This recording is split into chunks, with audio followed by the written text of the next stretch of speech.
উচিত নাকি মাথাটা ঝেড়ে ফেলে খালি মাথায় মানে বিগ শট খেলতে যাওয়ার চেষ্টা করা? এবার যেন বিপিএল লিগের রংপুর রাইডার্সের বিপক্ষে ঢাকার মতো শক্তিশালী দল ম্যাচ হারার পরে যেন একেবারে যেন লজ্জায় মাথা কাটা গিয়েছে সুপারস্টার তারকা শাকিব খানের, যেখানে শাকিব খানের স্বপ্ন ছিল যে এবারে বিপিএল লিগে দুর্দান্ত ব্যাটসম্যানকে দলে ভিড়িয়েছেন তিনি আর চ্যাম্পিয়ন ট্রফি তুলে নেবেন তিনি। আর তার মধ্যে যেন দেখা গেল রংপুর রাইডার্সের বিপক্ষে বিপিএল লিগের প্রথম ম্যাচে একেবারে যেন লজ্জাজনকভাবে ম্যাচ হেরেছে ঢাকার মতো শক্তিশালী দল।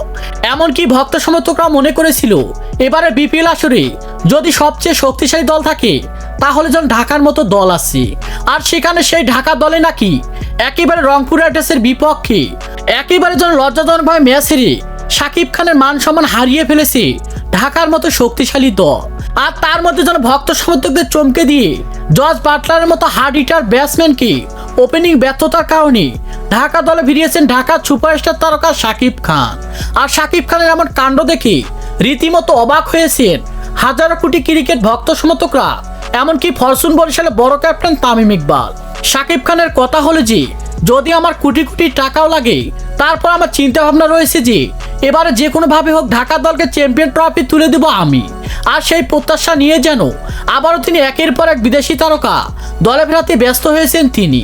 আর তার মধ্যে যেন তার শেষ চমক হিসাবে বেছে নিয়েছেন জস বাটলারের মতো হার্ড হিটার ব্যাটসম্যানকে।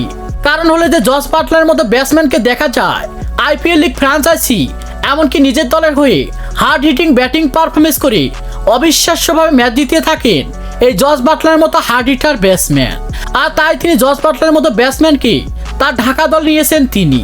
তো দর্শক, পারবে কি ঢাকার সুপারস্টার তারকা একের পর এক বিদেশি তারকা দলে ভিড়িয়ে আবারও চ্যাম্পিয়ন ট্রফি তুলে দিতে ঢাকা দলকে? সে বিষয়ে আপনাদের গুরুত্বপূর্ণ মতামত জানাবেন আমাদের ভিডিওর কমেন্ট বক্সে। ধন্যবাদ।